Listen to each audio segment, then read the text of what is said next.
Hi guys, welcome to IMO. இன்னைக்கு ஐபிஎல்ல ஒரு பிளாக் பஸ்டர் மேட்ச் காத்துட்டு இருக்குன்னு தான் சொல்லணும். ஏன்னா கேகேஆர் விசஸ் எம்ஐ இன்னைக்கு ஒரு மேட்ச் நடக்க போகுது.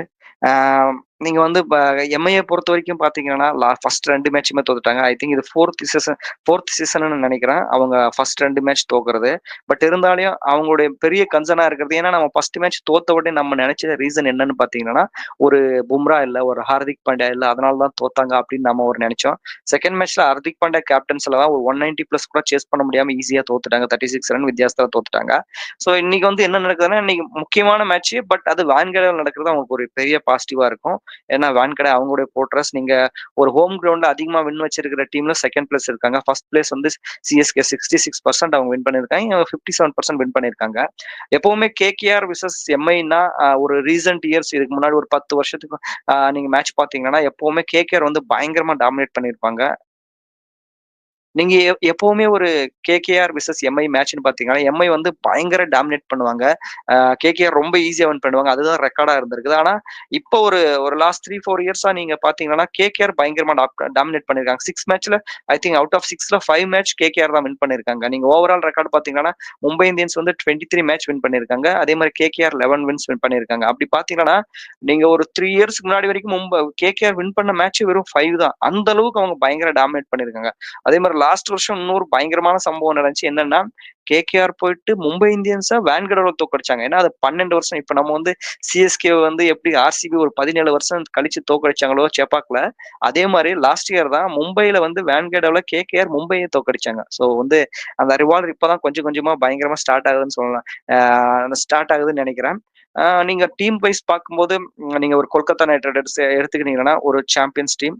ஒரு ஸ்ரேயாஸ் ஐயர் இல்லாததான் அவங்களுக்கு ஒரு பெரிய டிராபேக் நம்ம ஃபர்ஸ்ட் மேட்ச்ல இருந்து பாத்துக்கிறோம். பட் இருந்தாலும் அஜின்கா ரகானே நல்லா தான் டீம் பேலன்ஸ் பண்ணி கொண்டு கொண்டு போறாரு.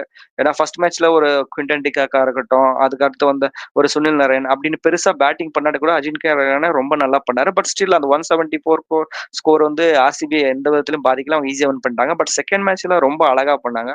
ஒரு குவிண்டன் டிகாக் ஒரு 97 அடிச்சதா இருக்கட்டும், அதுக்கப்புறம் பவுலிங்லும் செமையா பண்ணாங்க. ஒரு ஹர்ஷித் ராணாவா இருக்கட்டும், ஒரு வருண் சக்கரவர்த்தி இருக்கட்டும். ஸோ எல்லாருமே பயங்கரமா பண்ணாங்க. ஸோ அவங்க இப்பதான் கொஞ்சம் கொஞ்சமா ஃபார்முக்கு வர்றது ஒரு பயங்கரமான விஷயம். ஏன்னா ஒரு சாம்பியன்ஸ் டீமா இருந்துட்டு ஃபர்ஸ்ட் மேட்ச் தோத்த உடனே செகண்ட் மேட்ச்ல பவுன்ஸ் பேக் ஆகுறது ஒரு ஒரு குட் ஃபார் டீம்னே சொல்லலாம். அதுக்கடுத்து பாத்தீங்கன்னா எம்ஐயை பொறுத்த வரைக்கும் பும்ரா அவங்களுக்கு இல்லாத வந்து மிகப்பெரிய பலவீனம் தான் சொல்லணும்.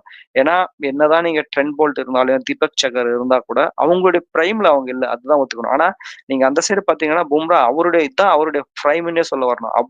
அப்படிப்பட்ட ஒரு பவுலர் இல்லாத அவங்களுக்கு பெரிய மைனஸா இருக்குது. பேட்டிங்லயும் அவங்களுக்கு நிறைய கன்சர்ன்ஸ் இருக்கு. ஏன்னா நாங்க லாஸ்ட் ப்ரிவியூ பண்ணும்போதே சொன்னோம், ரிக்கில்டன் பதில் நீங்க வந்து வில்ஜாக்ஸ் கூட போயிருக்கலாம் ஓப்பனிங். ஏன்னா ரிக்கில்டனுக்கு வந்து இன்னும் இந்தியன் கண்டிஷன் கரெக்டா சூட் ஆகலாம் தான் எனக்கு தோணுது.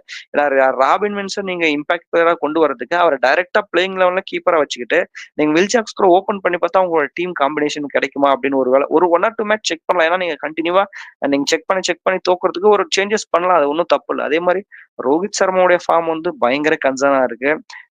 கிட்டத்தட்ட அவர் வந்து மும்பைக்கு ஒரு ரொம்ப எதுவும் பெருசா பண்ண மாட்டேங்கிற விமர்சனமே வந்துருச்சு. 5 டைம் சாம்பியன்ஷிப், அதே மாதிரி 5 டைம்ஸ் ஐபிஎல் சாம்பியன்ஸ் பண்ணியிருக்காரு. பட் இருந்தா கூட அவரோட பேட்டிங்ல வந்து பயங்கர கன்சர்ன்ஸ் இருக்காத எல்லாருமே இது பண்றாங்க. ஏன்னா அவர்கிட்ட இருந்து ஒரு பயங்கரமான இன்னிங்ஸ் வந்துருச்சுன்னா எம்ஐ அடிக்கிறது வந்து சாதாரணமான விஷயம் இல்லை. ஏன்னா அந்த டாப் ஆர்டர் கொலாப்ஸ் ஆகுறதுனால மட்டும்தான் அவங்க வந்து பெருசா இம்பாக்டா தெரியுது. ஒரு பக்கம் பாத்தீங்கன்னா திலக் வர்மாக்கு கனெக்ட் ஆக மாட்டேங்குது. இன்னொரு பக்கம் சூரியகுமார் யாதவ் அவருடைய பெஸ்ட்ல இல்ல. ஹார்திக் பாண்டியாவும் போன மேட்ச் வந்து டெஸ்ட் மேட்ச் தான் ஆடிட்டு போனாரு. நீங்க ஆல்ரவுண்டரா எடுத்து வச்சிருக்க சாண்ட்னர் அவங்களுக்கு பேட்டிங்ல பெருசா பண்ணல. ஸோ இந்த மாதிரி நிறைய கன்சர்ன்ஸ் அவங்களுக்கு இருக்குது. பட் எல்லா கன்சர்ன்ஸும் உடைக்கிற மாதிரி ஒரு சந்தோஷமான விஷயம் என்னன்னா, இன்னைக்கு வந்து வேன்கடை விளையாடுறது அவங்களுக்கு மிகப்பெரிய சந்தோஷமான விஷயம். வேன்கடைன்னா அவங்களுடைய போர்ட்ரஸ்னே சொல்லலாம். அந்த மாதிரி போர்ட்ரஸ்ல போயிட்டு அவங்களுடைய மக்கள் முன்னாடி ஆடும்போது இன்னும் அவங்களுக்கு ஒரு அந்த பூஸ்டப்பா இருக்கும். ஸோ அதை வந்து மோஸ்ட்லி அவங்க யூட்டிலைஸ் பண்ணிக்கிட்டு இன்னைக்கு வின் பண்ண ட்ரை பண்ணுவாங்க. ஒரு ஒரு ஒரு ஃபேண்டசி 11 ட்ரீம் 11 பத்தி பேசினா கூட இப்ப எப்பவுமே வந்து ஒரு நரேன் வந்து எம்ஐக்கு ஆப்போசிட்டா சூப்பரா பண்ணியிருக்காரு. அதே மாதிரிதான் நீங்க ஹர்திக் பாண்டியா, ரோஹித் சர்மா, சூரியகுமார் யாதவ் இவங்க எல்லாருமே வந்து ஒரு கேகேஆருக்கு ஆப்போசிட்டா எப்பவுமே ரொம்ப சூப்பரா பண்ணியிருக்காங்க. இது வந்து சுத்தமான பேட்டிங் பிச்சு. நீங்க வந்து இனிஷியல் ஓவர்ல உங்களுக்கு ஓரளவு பாஸ் பவுலிங் எடுபட்டா கூட ஒன்ஸ் செட் ஆயிடுச்சுன்னா ஒரு சின்ன கிரவுண்ட் தான், ஒரு நல்ல ஸ்கோர் எதிர்பார்க்கலாம். அதே மாதிரி நீங்க வின்னிங் ஸ்டேஜா பார்த்தீங்கன்னா, இந்த மேட்ச் வந்து கண்டிப்பா எம்ஐக்கு ஒரு 60 டூ 75 70% வந்து எம்ஐ தான் வின் பண்ற மாரி சான்சஸ் இருக்கு. ஏன்னா, இனிஷியலா 2 மேட்ச் தோத்துட்டாங்க. அதே மாரி அவங்க ஹர்திக் பாண்டியா கேப்டன்சி மேலவும் பயங்கரமான விமர்சனம். அந்த ரோஹித் சர்மாவுடைய பேட்டிங், சூரியகுமாருடைய பேட்டிங், அதே மாரி பவுலிங் தீபக் சகர், போல்ட் எல்லார் மேலவும் பயங்கரமான விமர்சனம் இருக்கு.